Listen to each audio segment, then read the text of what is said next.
Coming up next on Passion Struck. What's fascinating is the connection between psychedelics inducing a mystical state of consciousness, which has been researched by John Hopkins and measured, that most people are reporting this phenomenon of I'm connecting to this higher being, this higher purpose, and this revelation that there is this other world beyond us.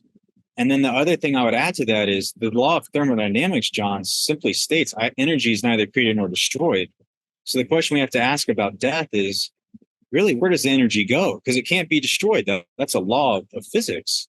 So we need to ask a better question of, okay, so the energy is transmuted. Where does it transmute to? That's what I'm interested in pursuing as discovery. Welcome to Passion Struck. Hi, I'm your host, John R. Miles, and on the show, we decipher the secrets, tips, and guidance of the world's most inspiring people and turn their wisdom into practical advice for you and those around you. Our mission is to help you unlock the power of intentionality so that you can become the best version of yourself. If you're new to the show, I offer advice and answer listener questions on Fridays. We have long-form interviews the rest of the week with guests ranging from astronauts to authors, CEOs, creators, innovators, scientists, military leaders, visionaries, and athletes. Now, let's go out there and become Passion Struck.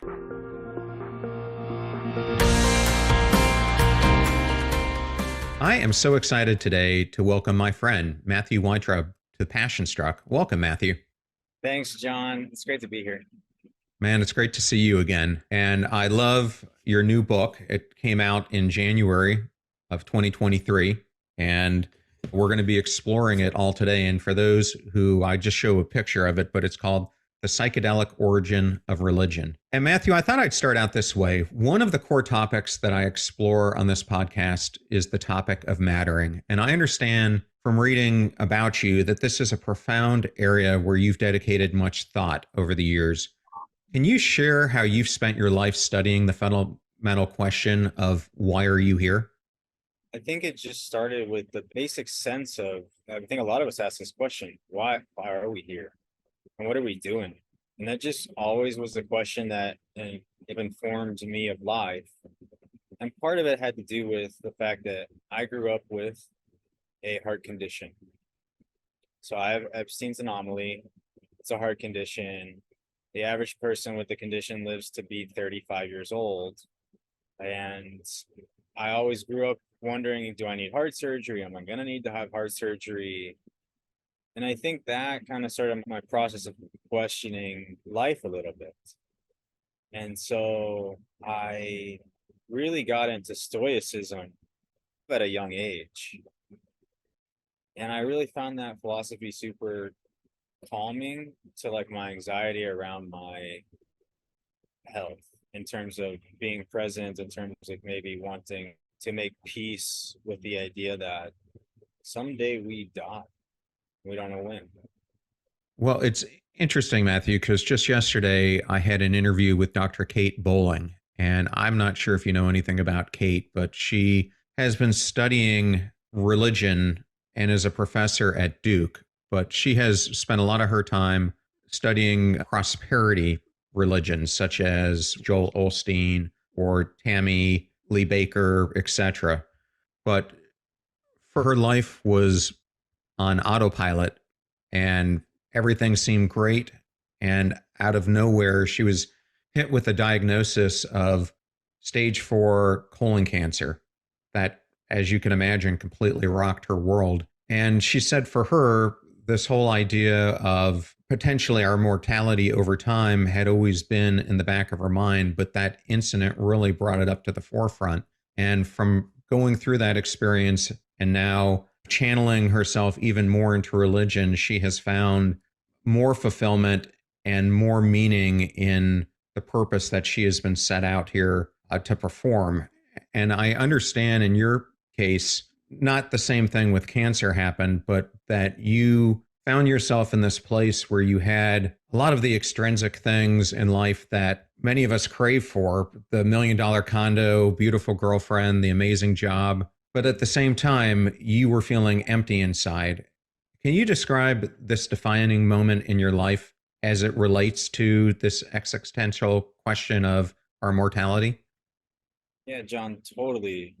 The reason and that's a beautiful story that you shared. The reason I brought up that condition that I grew up with and actively manage is because I think the anxiety around my own mortality really led me to be overly ambitious and really buy into our culture's story that money solves all of the problems. And so I dove headfirst into that lifestyle, into that ambition, into that ideology. I worked in tech, and that's pretty much all I did was work. I often felt like I neglected my relationships for this ambitious idea of that if I work hard and start a company and it's very successful and I have all the money in the world, then I will be happy.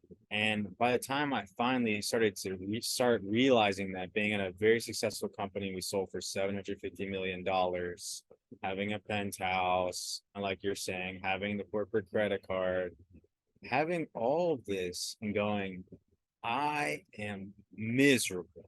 What is this? And why am I feeling this way? And it became this full circle journey of going through that story that we're telling ourselves in our culture and realizing that whole story is a lie. And I needed to break it down. And so for me, I had in my past in college used psychedelics. I was arrested for that. I was kicked out of college. I eventually found a college that would take me in. Go Ags, go Aggies. But that experience was a little harrowing for me. It was also a blessing in disguise. It got me to realize that really the use of medicine, plant medicine, or yeah, you can use medicine in a harmful way, right? Just as you can use it in a good way. And so that led me to basically say, I need to change my entire life. I need to change out my entire life and think about what really matters and how I'm really being of service. And so the only time in my life that I could really feel like I was in service was in college. I had a farm. It was a nonprofit teaching farm at Texas A&M, and I felt connected to my community. I felt like I was being of service. My friends were wonderful. We would grow food and then make food and have potlucks and serve the community. And I was dying inside to feel that again. And that's what led me to go on my first ayahuasca retreat. Yeah, so let's go to that ayahuasca retreat Yeah, because this vision you received during that retreat, and I think it was in 2019, and your subsequent commitment to teaching about reincarnation, psychedelic medicine, prayer, fasting, natural food, meditation, etc., all came out of it. Can you describe the details of the vision that I guess evolved over the three first experiences that you had, culminating, I think, in the third one, which was your most profound, and how it shaped your understanding of life and what you were supposed to do here on the planet? absolutely. Full disclosure, have used medicine for managing depression and anxiety my entire life, but I was doing it in a self-medicated type way. And I always knew at some point I wanted to try ayahuasca, but I had, as we say, I had that fear of doing it or not feeling connected, the call to do it. And people generally feel this call to come experience this medicine. And so I went down to Cuenca, Ecuador for a 10-day retreat and had a beautiful time. The first ceremony, first night, I go in there and they ask you to set an intention for ceremony. They say it's a good thing to do. I said, okay, well, my intention for ceremony, great spirit, as they call it, spirit grant espiritu. I said, my intention and to Abuelita Ayahuasca, grandmother Ayahuasca, is to, I want to know my purpose. I am here to know my purpose in life. I'm not happy with the way things are going. I want purpose. And the medicine first just greeted me with a beautiful hug, like the greatest hug of love I've ever felt in my life. And basically said, first off, I want you to know how much I love you, how much the universe loves you, how much God loves you. And I was like, oh my God, it's real. 100%. Like, this is such a beautiful feeling and embrace. And I still would impress upon the medicine in this conversation we're having in my head. I'm here to know my purpose. And the medicine, like the spirit kind of laughed at me, was like, we got some stuff we got to talk about first. And I was like, okay. And so the spirit showed me my life and my relationships with my family, uh, with my friends, and asked me, are you being the best brother in your life right now? Are you being the best son in your life, the best uncle in your life, the best friend in your life to all the people in your life? And I ended up crying a lot, tears of joy, but crying a lot, realizing that the most important thing in life was not my purpose, not what I'm doing. It was my family and my friends. It was my relationships. That is the most important thing that we can do in our life, is take care of our relationships. And in ceremony, in an indigenous ceremony, they typically say Aho Mitakiase, which means we pray to all of our relations. The indigenous teach this idea of having good relationships, not just with your friends and family, with yourself, but also with nature and all the beings.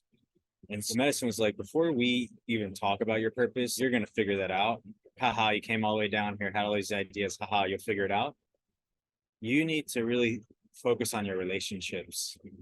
And at that time, before I left, I had broken up with my girlfriend.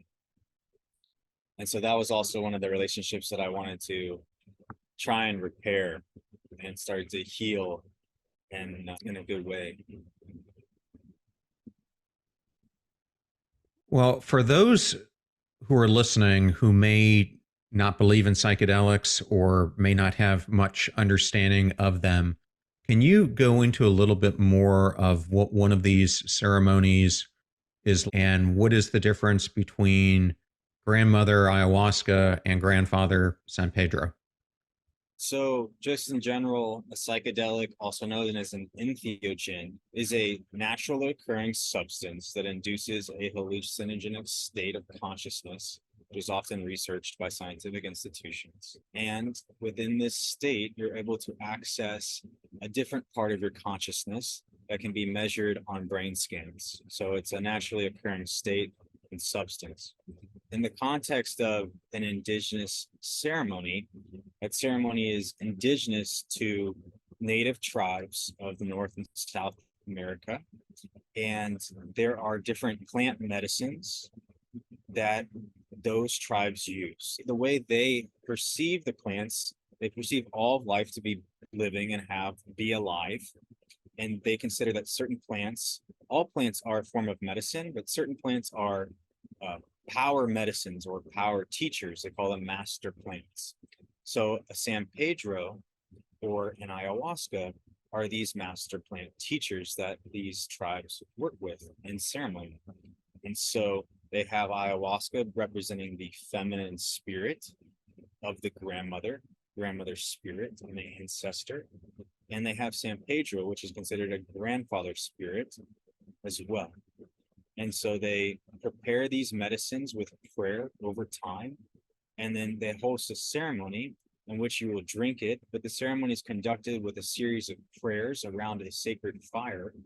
And they believe the fire helps transmute energy that maybe you need to release or purge in that time.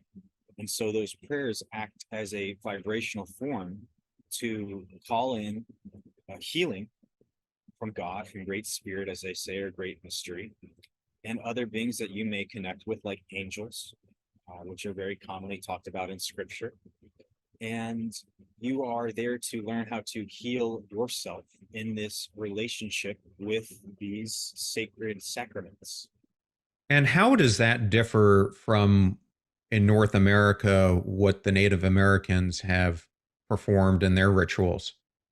Yeah, so in North America, the Native American church serves peyote in a ceremony or meeting. And that is mainly because of the persecution of the American government against those tribes. They were more or less forced to decide one master plant that they could have, one sacrament. I believe they worked with many before, but they chose peyote, which grows naturally in Texas. It is a very beautiful medicine as well. San Pedro and ayahuasca are more native here in South America. So they chose that sacrament to move forward with, and they have that protection to serve that United States.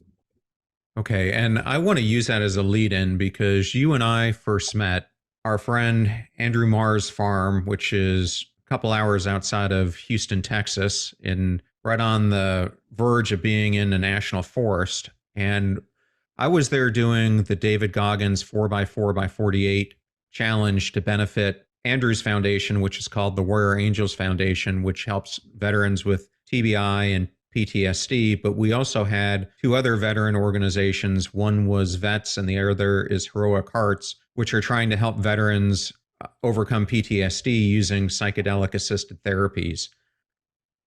Most of us who were there were veterans. Almost everyone was affiliated in some way with the special forces. However, you found your way there, and there were also various Native American tribes that came. What brought Yeah. you to the retreat? Well, I met Andrew, and I met Marcus and Amber and a couple others at the Texas Capitol at Representative Dominguez's office. There was a collaboration ongoing for House Bill 1802, and I have an activist organization, an advocacy organization. It's now we rebranded to Heal America DAO, and so we support those types of initiatives, and we were trying to collaborate on that. And so we all met originally at the Texas Capitol and became fast friends. And when I found out that at the time, Andrew and I were having some discussions just about psychedelic therapy in general. And when they were planning on doing the 4x4 by 48, I have various indigenous elders that I work with and communication with to just build alliances for goodwill. And I told one of the elders about this fundraiser that was going on. And just through the blessing and grace of the Lord, we were able to meet together and feel this connection. And the elder, Chief Phil Lane Jr., he wanted to bring some ceremony to that event as some charity, some goodwill to the community. And it just all flowed together in a really beautiful way. I didn't realize it at the time, but while we were there, we were witnessing profound history and forgiveness on a scale that I only later came to understand. Can you shed some light on what was happening during this event? Yeah, so Chief Phil Lane Jr. was there. Grandmother Mona Palaka, who's one of the elders on the Grandmothers Council for Mother Earth. There's 13 of them. And then grandfather Austin Nunez was there. He's the head of one of the indigenous nations in Arizona. And we held a staking ceremony there that Chief Phil led. And that staking ceremony was one to make a commitment, all of us there in the circle, make a commitment to working for peace with our lives, to dedicate our lives to creating peace and goodwill. And there was a peyote ceremony held there to act as a bridge of forgiveness, because there has been quite a bit of difficulty between the military, between the US government and indigenous communities. And so that was also, in a way, a reparation, a healing, and an embrace of cultures, a meeting of cultures, where the special operations community, which is leading this charge for veterans in healing and embracing alternative therapies like natural medicine, psychedelics, and really coming to understand where that comes from.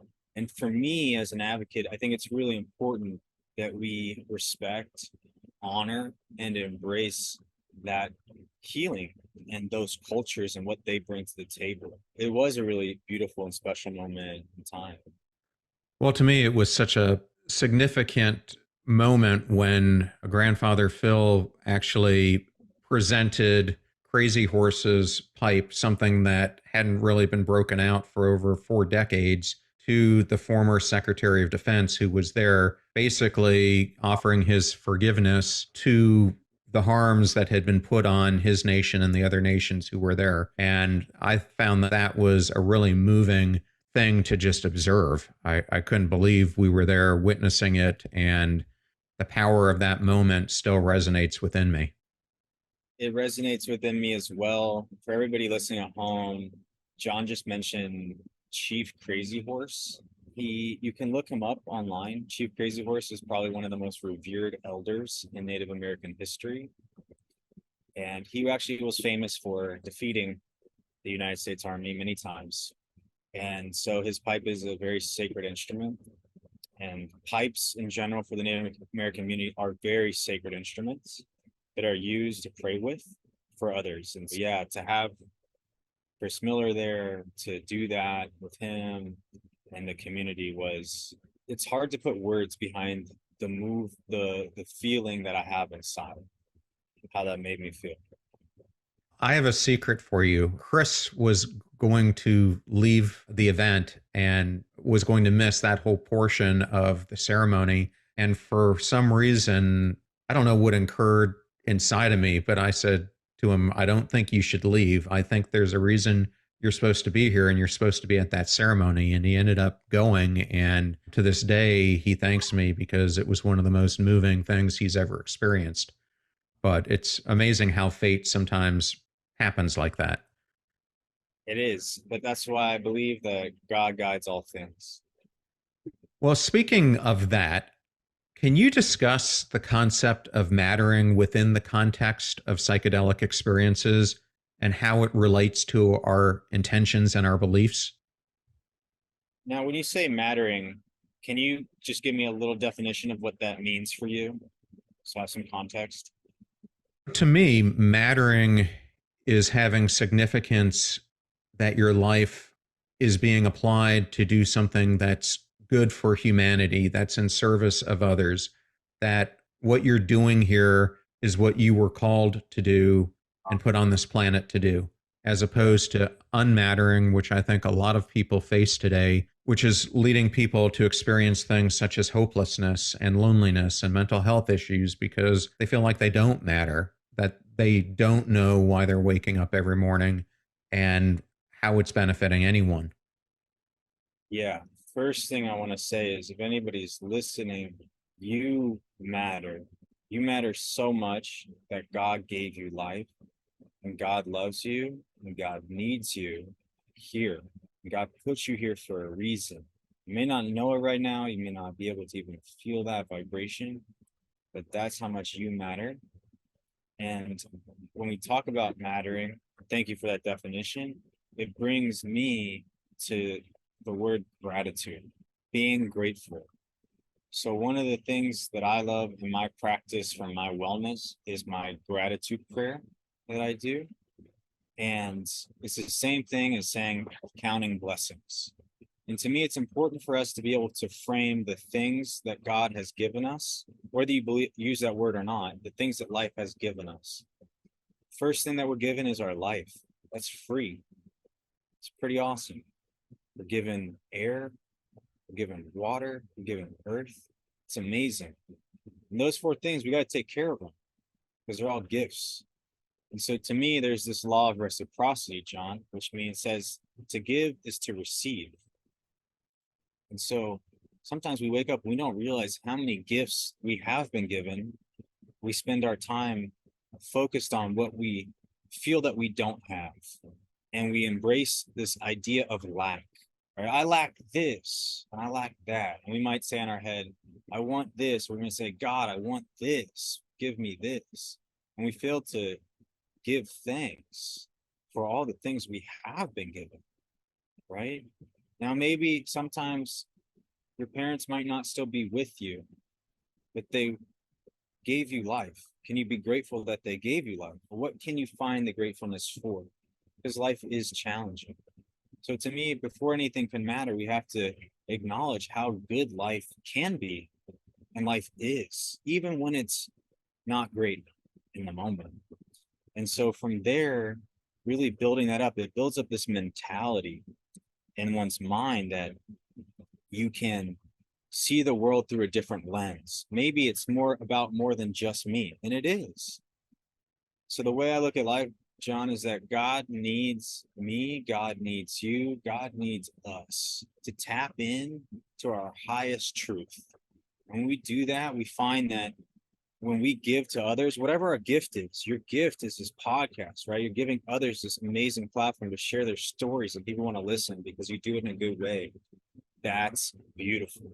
We all have these beautiful gifts and we have to discover them through our journey. And when we do that, then we're really serving others in a good way. And when we serve others, that's how we serve God. That is service. What service looks like can be very different for one person or the other. There's no judgment there. But a lot of times we get very confused about serving ourselves and not others. And it's the question always becomes, can I do more to help other people? Can I think about other people more in my intentions that I'm creating for myself?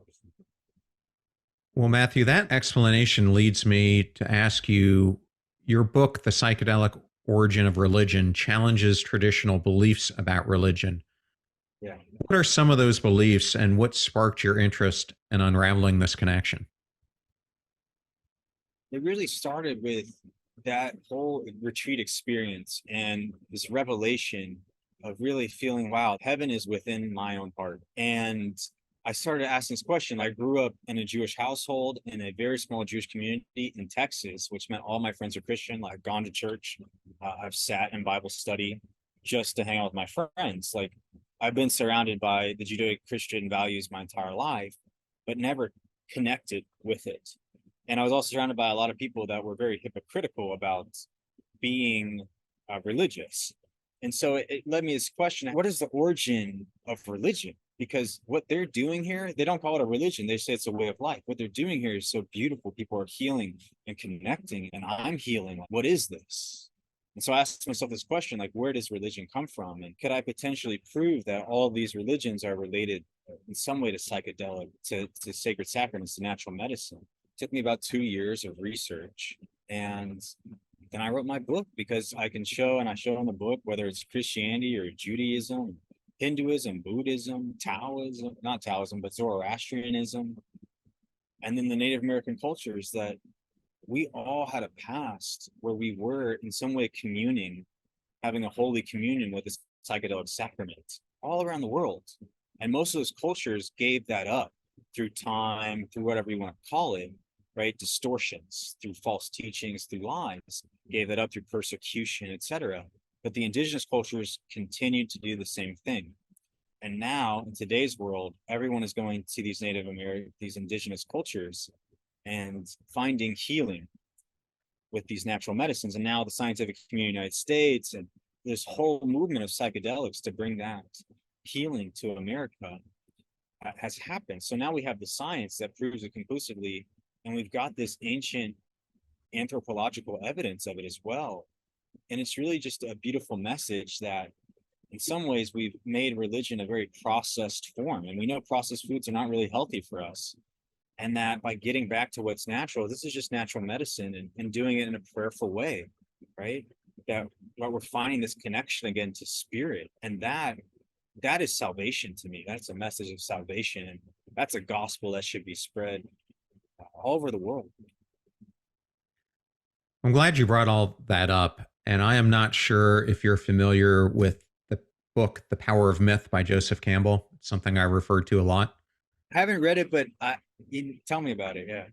You've got to read this book. He's not talking about psychedelics in it, although the myths that he talks about could have been formed by people who, over the ages, were using psychedelics to come up with the myths that he talks about. But in it, he really describes that throughout history, all of the major religions that are out there all share these common stories.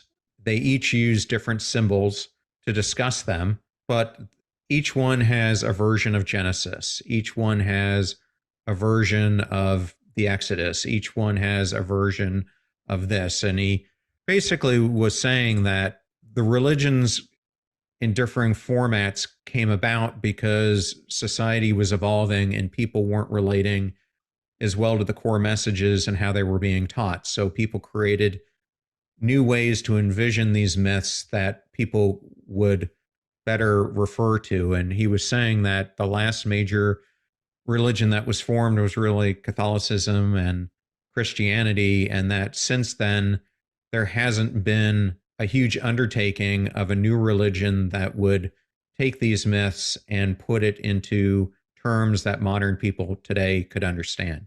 Now, we could say there have been religions, Scientology has come about, Jehovah's Witnesses have come about, etc.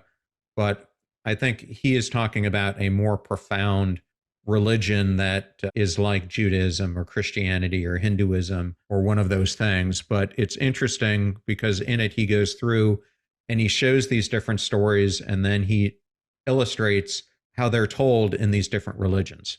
So that's what the book is about.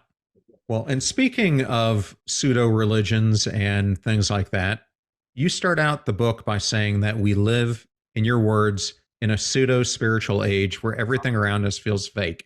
We live in a fake culture and we practice fake religions. How do you think this backdrop of greed, selfishness, and apathy, and I love this word apathy, is causing so many billions, and I'm using the words billions of people to face epidemics on a growing scale of loneliness, hopelessness, and growing mental issues across the board? Actions speak louder than words. That's the short version of it, John. The longer version goes back to this just simple understanding of indigenous law. It's called natural law. And so what is taught is that without clean air, without clean water, and without healthy soil, there is no life. Those things are sacred. Christ taught that as well. And yet, what do we do for money? We pollute the water, we pollute the air, we pollute the earth. And the question is, why are we doing that? Like, why is money so important? Why have we made money such a false idol that we worship in our lives? Because you said you pursued it. I pursued it as well. I pursued that false idol. And I found I was almost killing my own soul. So I think for those who are awakening or have gone through stories like yourself, that hero's journey of worshiping money in some way, that's not what brings contentment or inner peace. That's not what's going to give us what we need. And so we have this really, what is called by the Cree tribe in Canada, Wetiko. Wetiko is a disease, dis-ease of the human spirit, where one worships money and selfishness. And when it infects your mind, you can't think clearly. You're not thinking clearly because you're thinking about things that aren't essential. And so natural law teaches us, and so does the Torah of my people, the Jewish people, it teaches us to look at how we make decisions on the basis of, is this good for our children and for the children's children and for the future children's children? And that's the framework through which we are encouraged to make decisions. And I know sometimes things aren't perfect, but I'll give you an example maybe that can root this down. I was watching a video last night because we all know we need to transform our energy paradigm, and that potentially renewable energy is that answer. And this gentleman was doing a video on the waste generated by renewable energy, and that there's so much waste from the wind turbines and all this stuff, but we're not recycling it. We're just burying it back in the ground. So that he was making his argument that there's no renewable energy. And I think we need to challenge ourselves in a way to embrace technology and embrace indigenous wisdom for how we present solutions, but also end-to-end solutions. That if we're going to make new electric car batteries, we also need to invest in how we recycle them and have a smart way to do it. Because right now, if you go look at a place that produces electric car batteries, it's an environmental disaster. So we have to get better at working together, collaborating together, and being conscious about all of our decisions and stop cutting corners for money's sake. And so for me, it's less about pointing out the problems and more about trying to collaborate with thinkers who want to bring together solutions, right? Take action to do things, whether it's the psychedelic movement, the action of people to stand up, and God bless our veterans who can get the attention of public officials to stand up and say, I deserve my right to heal with natural medicine. that's action. That's saving people's lives, because now people are getting access to this and not committing suicide or not feeling depressed or hopeless. So what is it? I think it's a matter of us learning how to work together again and realize that we, the people, are the change that we want to see in the world. And that's my intention as well, to be that change. I'm glad you brought up how psychedelics are helping people overcome mental health issues, etc. Because in some previous episodes I've done on this topic and in research I've done, it was really eye opening for me when I found out that when you're doing typical talk therapy, whether it's cognitive processing therapy or cognitive behavioral therapy or what have you, the Yeah. efficacy rate is about 33%. But what these major research facilities, and you mentioned Johns Hopkins, but there are many others that are exploring this, and they're all finding that the efficacy rate on using psychedelics to treat PTSD and other mental health issues is between 66% to 80%. And it's such a huge leap. And you might even have more recent data than I do, but it just shows you the power that these could have and why so many people are trying to legalize them. You even see confidence intervals in those measurements of those studies at 80%. That is unheard of in scientific research, that type of confidence interval, right? 4 out of 5 people. And the other thing that I find partially frustrating, John, that I want to bring up is that thousands, we could probably have tens of thousands of people who have experienced a psychedelic ceremony in an indigenous context go, I found healing there.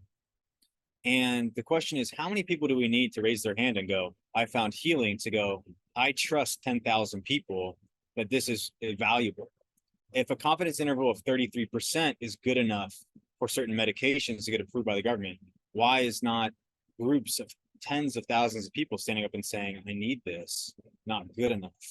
Or another question, if you serve medicine, sacred sacraments, these plant medicines, you have to go through a process with indigenous elders and their tribes to be approved to have the blessing to serve medicine. That can take from anywhere from 4 to 8 years. And so sometimes I have a little frustration with the medical community in the United States and the movement appropriating all of this and saying, well, we're going to take this from you, from the indigenous community, and we're going to figure out how to do it. Instead of saying, will you teach us? Will you come lead this for us? Will you come show us the way, and we can show you our way, and we can make a better way together? Instead of just taking, we've been known for so long to take, but are we really willing to sit down with some indigenous elders and say, can you help us do this? Or can we create a good relationship where you help grow medicine and then bring it to us and we pay you what's fair? Instead of just taking, we're just always taking. And so sometimes I have that concern that we're pushing so fast for change, and we need it. Don't get me wrong, but we're also neglecting and creating the same cycles of trauma again and again by the way we're doing things. And so, in some ways, I wish we would slow down a little bit and focus less on the potential of making a lot of money helping people heal, and focusing on how do we make this a good way that we're all doing this together, or make sure that everybody's included. Make sure everybody's included in a way. Well, thank you for sharing that. And can you share a little bit more about how do you see the role of psychedelics evolving in modern spirituality, and what benefits do they offer in this context? So I would say that as a person on El Camino Rojo, the Red Road, I believe that it's, for me, I don't like to self-medicate, if you want to use that term. I believe that this should be facilitated for novice users of this medicine who experience it in a conscious, loving way with good standards of care. And so I think this can be a transformational thing for communities, but I think we need to figure out a way that we can design and develop healing centers that include both Western medicine protocols with indigenous healing protocols, and have that available in communities all around the country. And I believe it should be protected at the federal level to do this. I believe that everyone should have their First Amendment right to exercise that with natural medicine, to be able to produce that natural medicine, to not be put in jail for doing that. And I believe that we should find some ideal funding mechanism to do that. I think we could probably do it, self-fund it in communities. But that's what I think it looks like in the future. And I know that some people will need it in different forms or factors with a doctor, etc. And I want everybody to find healing. I believe simply that natural medicine should be legal, that we should have, it's a human right, and that everyone deserves the right to find healing in their life. And that if we bring that to people, we're just making the world a better place. And that when people feel whole and they feel good and they're pursuing an intention in their life to be of service, that makes the entire world better. And as elders would say, the hurt of one is the hurt of all. Praying, this is my prayer. It's not just the work that I do, it's the prayer of my life that I want to be able to come home to Texas. I want to have my own church, John, and I want to be able to help people heal in a good way. And I want to build this in my own country. I live in Ecuador because I'm free to practice this way of life here. And I do pray that someday I can bring that home. And what advice, Matthew, would you give to someone who's interested in exploring psychedelics for spiritual purposes or mental health for the first time? I would really encourage you to find a good healing center. Outside of the United States is probably your best option. There is a new healing center in Oregon. They're quite expensive, but I would encourage you, whether you're going to do this with a doctor or with healing with the indigenous communities, to find a center that does that and go do it there. I don't think it's healthy to try to do this on your own. I think it's important to heal in community and have a support system there for you. However, you can find that there are churches in the United States that are doing that work. They're a little bit difficult to find, but try to find a community which can help you along that journey. Okay. And I know that in many cultures, there's a whole issue that people bring up when it comes to doing drugs of this sort. Are there any specific cultural or societal shifts you believe are necessary to destigmatize psychedelics and integrate them into the mainstream? Well, one, I'd like to say the only difference between a drug and a medicine is how you use it. It could be food, it could be anything, it could be gambling, it could be sex, drug or medicine. It can be both. Second thing I would like to say is yes, that I think there's a stigma around psychedelics. And in Colorado, when the Natural Medicine Act was passed, we found that the polling around the words natural medicine resonated better with individuals. So I think I try to consciously communicate using the word natural medicine so that people can understand this is just a natural medicine. It's not some crazy thing that somebody invented. It's very natural. It's a natural process. And so it's something that we don't have to experience it, but we all deserve to experience it. Okay. And in psychedelic culture, there's something that you refer to in the book called the science of ego death. Can you explain this concept and its impact on our consciousness? Yeah. So I think really good point to bring up is what is actually on the neuroscience side happening, John, when we are ingesting these sacraments, these plant medicines. We all have an ego. It's part of our life. But when you are taking a psychedelic, it actually, in the mind, suspends that part of you. And it enables you to have a different perception of your own being outside of the ego. And so what that is called scientifically is an ego death. And when you experience this ego death, which can be measured on brain scans, that is when the individual starts to have this greater sense of connection, this mystical experience that they report in literature, a connection to a bigger being, a supreme being, whether it's God or the word Allah, however you describe creator, the universe. And so that phenomenon is fascinating because that is what's enabling us to disconnect from this ego, which wants control over everything. I can control everything. You can't control everything. There's a greater guiding force to this entire universe. So it asks us to let go. The ego is all about me and what I want. And the medicine and this phenomena forces you to release all the things that you want and realize there is so much more to you than what you're perceiving.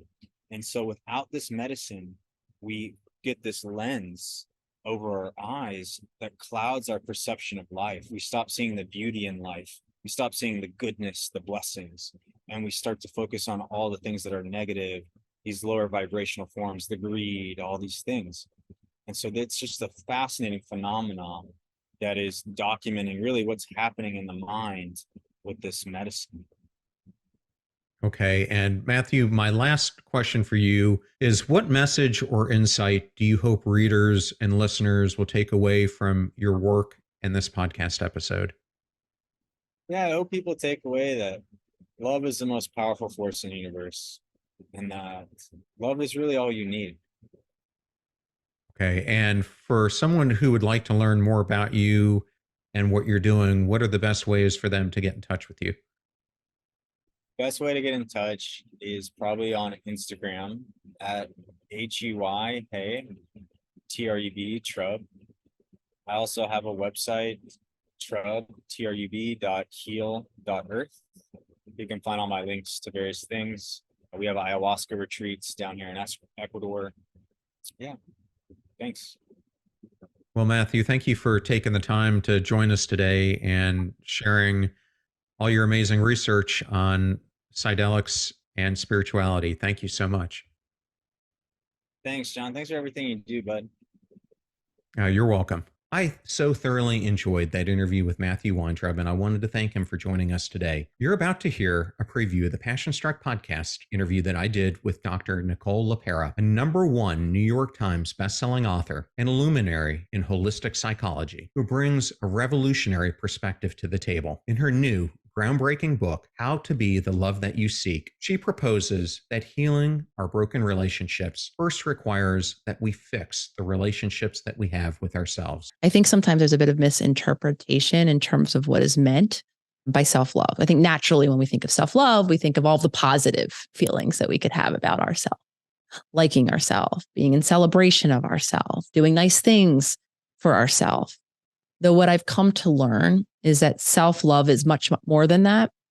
Self-love is grounded in the ability to be present to all of ourselves, inside and outside of those more positive feelings or positive moments or positive loving gestures. The fee for this show is that you share it with family and friends when you find something useful or interesting. If you know someone who's interested in exploring the psychedelics of religion, then definitely share this episode with them. The greatest compliment that you can give us is to share the show with those that you love and care about. In the meantime, do your best to apply what you hear on the show so that you can live what you listen. Until next time, go out there and become passion struck.